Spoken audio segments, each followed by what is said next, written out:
Content marketing. Storytelling is a very important part of content marketing. But what is storytelling? It's the process of using fact and narrative to communicate something to your audience. We tell stories to convey an idea, to inspire, and to motivate. In a book on content marketing, Everybody Writes by Anne Hadley, she mentions the 5 characteristics of storytelling. First, that it's true. So the truth should be the cornerstone of anything we create. It should include real people, real situations, and genuine emotions. Secondly, it should be human. Even if you're selling to another company, so if you're in a B2B, business to business, you should include real people. It should focus on the products or services that touch the lives of real people. Thirdly, it should be original. The story should offer a new and fresh perspective. It should serve the customer. We should always focus on the pain points that a customer has. That is something we discussed in the module Inbound Marketing, and we'll also mention in this module. Fourth, that it should serve the customer. The stories that focus on the company can be really boring because they only explain from a company's perspective what they're selling and what they do. We should always focus on the customer and tell the stories from their perspective. And fifthly, it should tell a bigger story that's aligned with the long-term business strategy. This is crucial. It should align with the strategy that you already have and be part of that strategy. What is content marketing? Since we're talking about content marketing, let's start first with the definition from the Content Marketing Institute. Content marketing is a marketing technique of creating and distributing valuable, relevant, and consistent content to attract and acquire a clearly defined audience with the objective of driving profitable customer action. Being consistent is usually the hardest part. And for anyone who ever created content, it's a lot of work. The content beast is always hungry, and producing content usually takes much more time than you anticipate. But we need good, relevant content to drive the inbound marketing and get results. We want to create trust so that when our potential customer is ready to buy, they think about our company and our brand. Content marketing planning. To do that, we first need to start planning the content. Companies don't always think about their content marketing strategy. Often they would just start producing content and hope for the best. But it's important to have a strategy so you can create more relevant and more consistent content. First, we need to set goals. Then we need to take a look at the content inventory because usually companies already have at least some content created, and we need to make sure we can repurpose it as much as possible and update it if necessary. We need to create content for all stages of the buyer's journey. That's the awareness, consideration, and decision-making stages.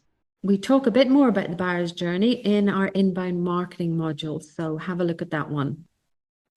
We need to plan the campaign and the timelines, and also the team who will be responsible for producing the content. The team can be internal or external. Then we can start creating content.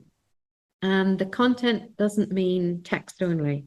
It can mean photo, video, audio, etc. It's very important to think about content recycling because it takes a lot of time to produce content, and we want to make sure that it's repurposed as much as possible. Without distribution, content won't be seen, it won't be heard, it won't be valued. We need to meet our audience where they are and present our content to them. And of course, without analytics, you won't know what's working. We need to make sure that we always analyze and optimize whatever content we put out there. How do we plan? First, we need to create an editorial team that has a budget, goals, and a planned time to meet. If you have a small business, it can be just 1 or 2 people internally that can be complemented with external collaborators like photographers, videographers, or social media content writers. The editorial team usually consists of members like writers, designers, photographers, videographers, and subject matter experts. These experts are really important for creating the content. We can include them as writers, video storytellers, but if they're not comfortable doing that sort of thing, we can always interview them and help them tell the story. We already mentioned content audit. And here is a simple plan of how you can do that. We want to make sure that for every item, we also check its performance, its age, the state of the buyer's journey it belongs to, the format, and who owns it. Content can be gated, so it's available for users who submit a form, or non-gated. It's available for anyone. We should also note which persona we are addressing and any recommendations we have. There are a lot of content marketing tools, and you probably use or know most of them. Most companies have a website and usually also have some social media presence.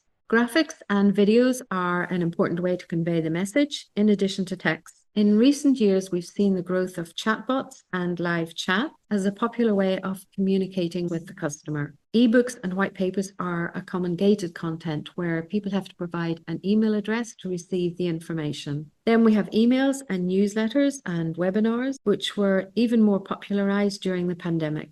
Podcasts are also widely used. They are audio shows created on different topics. SEO, or search engine optimization, is really important so that our content can be found on search engines. And then there are blogs where companies can share their stories. For whom do we create content? As you can see on the screen, there are 3 different women with a laptop, but each one represents a different persona. So we can't create the same content for all of them. We want to adjust the language we use, the channels that we use, and the way that we convey the message. Buyer persona is an ideal representation of your buyer. We want to understand his or her motives, their goals, their behavior, and their pain points. The more you know your persona, the better you'll address them in your content. We cover creating a buyer persona in more detail in our inbound marketing module. Have a look at that one. Let's start creating content. How do we generate content? There are several different types of content that we can generate, and we provide more detail on this slide in our inbound marketing module. Have a look at the detail there. Content ideas. First, we want to understand the persona's habit. Then we should research the competitors, look at what's working for them, do a Google search, look at what people are saying about the topic. Don't forget to check the autocomplete Google search suggestions and the related search on Google, which shows you what other people are searching and the keywords that they are using. Don't go it alone. You can build on each other's ideas when you brainstorm in your team. This is an example of how an editorial calendar can look. Let's now take a look at different content types that we can create. Here are some of the more popular social media platforms. There can be some that are more relevant to your persona, which is why it's so important that you understand the platforms that they are using so you can reach them. Here we have Facebook, Instagram, YouTube, Twitter, LinkedIn, TikTok, and Pinterest. Have a look at our separate module on social media where we look deeper into this topic. Blogs. These are a company's opportunity to publish stories that are relevant for the personas and their pain points. One of the best tactics is to anticipate their questions and answer them proactively. Here we see a very good example of a concept called They Ask, You Answer, which is also a book by Marcus Sheridan, where companies proactively answer real-life questions that the people or their buyers might have. We see that in this blog post, a pool company called River Pools is answering common questions from prospective buyers. This builds trust with their potential customers, it increases conversion rates, and it also drives sales. A good blog template helps us to be more effective by writing all the elements at once, like the call to action or the CTA that we want to add to the blog post, and also the social media post for Facebook, LinkedIn, Twitter, or whatever social media channel you are using. Another type of content are graphics. Visual content is important to emphasize messages. There are many platforms where you can create visual content, and one of the most popular is Canva. The type we see on the screen is an infographic, which can display large amounts of data and information in the form of a graph or a picture. Where can you get the images you need? Many people just Google them and use the ones they find on the internet. But quite often you can't use the images unless you have the permission of the image owner. You can find images on platforms like Freepik, where you can get both free and paid images. Also on Flickr, Unsplash, Pixabay, and other platforms. Always check the license. Some use Creative Commons, which defines how the content can be copied, distributed, edited, remixed, and built upon. Now, video. This type of content has exploded in the past few years, from webinars, TikTok, videos, Instagram, and even videos on LinkedIn. This is a way of communicating that is engaging and adds emotion. We have a module that looks deeper into the topic of how you can use video marketing. Ebooks are a great way to generate leads that you can nurture with relevant content and turn them into customers.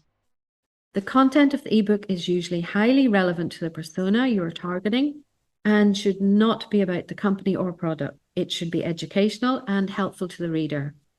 It's important that the CTA, or the call to action that leads the reader to the ebook, is placed on blogs and website pages that are relevant to the topic of the ebook, so you can safely assume that the reader is interested in that topic.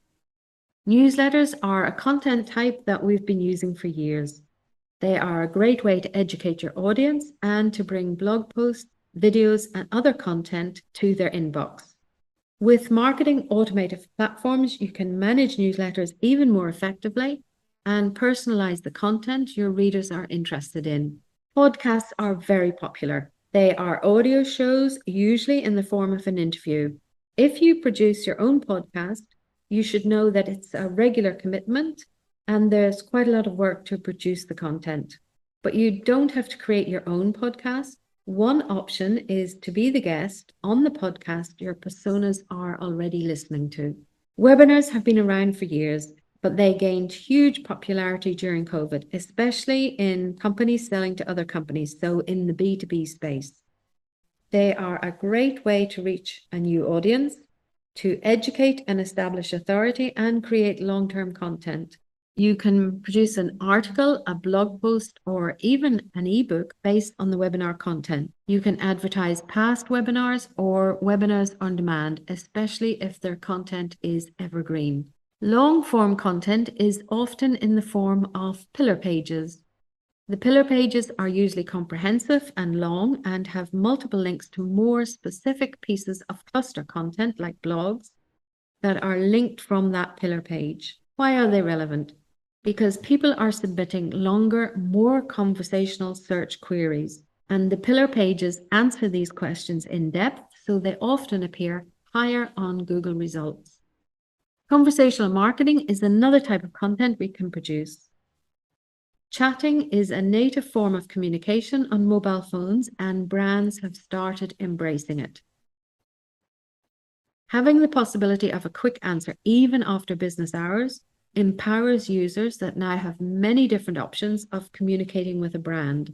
Brands should always make it clear when the user is talking to a chatbot, and a potential handoff to a sales employee is as seamless as possible. We already mentioned content recycling when we talked about webinars. Creating content takes time, and you should always think of how you can recycle it. For example, a presentation at an event or a webinar can be recycled into an ebook, an infographic. You can produce a video recording of it or include it in a blog. Writing for the web. Since a lot of the content we create is text, we need to learn how to write for the web. We don't read on screen. We scan for information, and that's why the text needs to be easily scannable. How do we do that? How do we make it scannable? Have a look at this checklist from plainlanguage.gov. It recommends breaking the content into chunks, use lists, bullet points, make titles informative, break documents into separate topics, and use descriptive section headings. Use the words your readers are using, the words that they understand, and make the links descriptive. Don't use the click here. Try to eliminate unnecessary words and make the text concise. Let's end with an emphasis on analytics. All social media platforms include free analytical tools. You can add a free Google Analytics account to your website. There is no excuse not to have analytics, even if your company does not have the budget for premium platforms. Based on the goals you have set for content marketing, you can analyze if you're on the right track and then adapt, optimize, and repeat your content. Here's an example of a campaign analytics in HubSpot. You can see the results for each asset used in the campaign, like calls to action, emails, forms, and landing pages. We can see the traffic that generated over 4,000 views and that almost 1,600 new visitor sessions were generated from that traffic. 22 new contacts were converted on that campaign because they signed up for an ebook. Have a look at the inbound marketing module we mentioned earlier and have a look at some of our other modules. Thank you.